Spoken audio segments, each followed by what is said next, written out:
everyone, to the Fatty Patty 2x4 channel.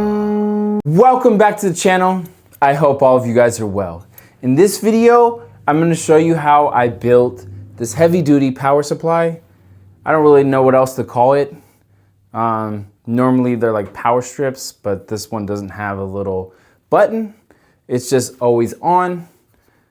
But I hope you guys enjoy the video. Just starting off, from Home Depot, they're not painted white or any color. They're just a gray color. That's just the stock color, just like this piece right here I'm holding up with my hand. So when you get it from Home Depot, you could paint it any color you want. Or you could just keep it the gray stock color. I think it looks really cool, color though. So that's why I chose white to match the outlet. I wanted it to look exactly like a factory piece that you would get from any kind of store. So right now we're just gonna be sanding it so that it takes the finish very, very well. You can use any kind of sandpaper that you wanna use, but you kind of wanna go up in grid as you put more paints on. And you definitely wanna be cleaning it very well. I'm cleaning it with 70 proof alcohol and just going back and forth between sprays. I must have sprayed this about 3-4 times with white, and then I'm wet sanding in between coats so that I don't have to take off all the paint.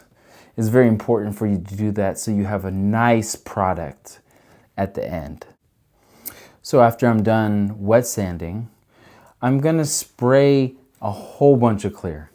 About 3-4 coats of clear, because you want to protect the paint. It's just gonna chip right off if you don't put any clear. I must have sprayed at least 3 or 4 coats, and you're just kind of caking it on there. Right now, I am just showing you how I removed the pieces so that you can put the outlet in. You just kind of remove these little tabs. And then once you remove those tabs, they just kind of break right off.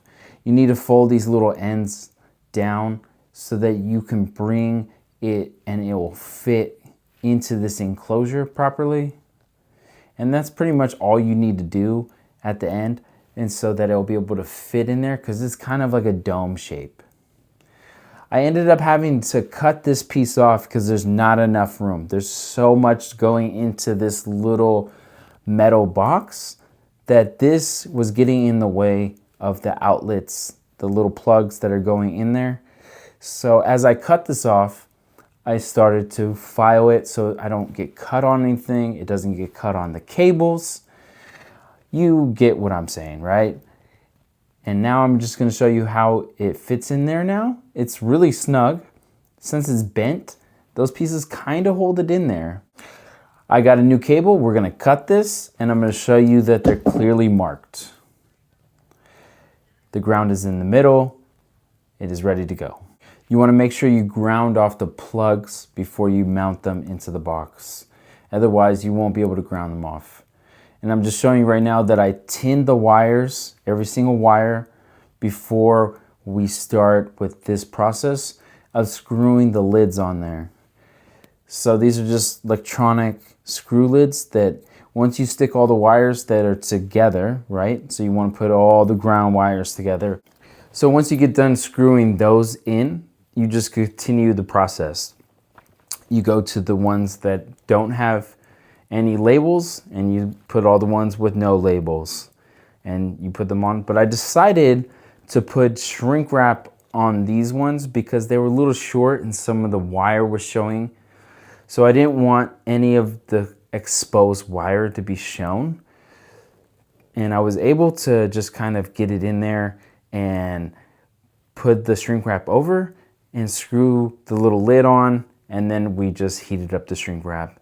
And it seems to be a nice tight fit. I also pre-checked them. So once I screw them in there super tight, I pull the wires to make sure that they are set in there. I don't want any wires coming off. A lot of times when I'm shooting my YouTube videos, I just leave a lot of stuff on. So I needed to make sure that nothing is gonna catch on fire.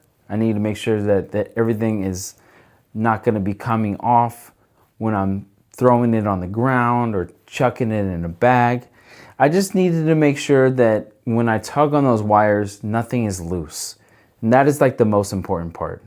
Just like I'm tightening these screws right now to finish this product. And I hope that you guys find this useful. And I hope that you guys tag me in some videos of you guys building these in the next couple weeks. Because I think this is a great build, especially with maybe when your kids or your loved ones. It is just a great little thing. All right, thank you guys so much for watching. If you made it this far, the reasons why I built this is sometimes I have to solder in such an awkward place. The power usually just falls down. This I will not have a problem with.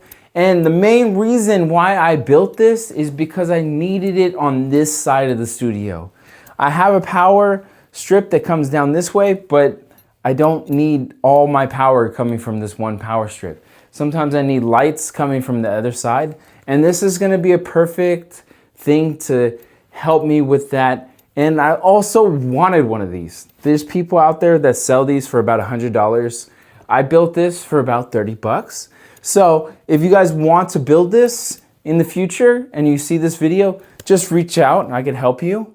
Just leave comments and I will, especially if some of the stuff is outdated from Amazon, I will be able to help you down the road in the future. Otherwise, I will see you guys in the next video. Always trying to raise the bar on Petco stock. That's always in the description. And if you guys want to help out the channel, there's always PayPal. But I'm not asking for any of that. I'm just asking for your support, your likes, your subscriptions. So if you enjoyed this video, I hope that I see you guys in the next one. If you guys missed the radio, vintage radio that I built, I'm currently painting that. So you don't want to miss that video either. It's just taking a little bit longer than expected. The process of making that over is very tedious. So you're not going to want to see that. So you're not going to want to miss that, is what I meant to say. Anyways, it's been a long day. I hope you guys all have a wonderful week.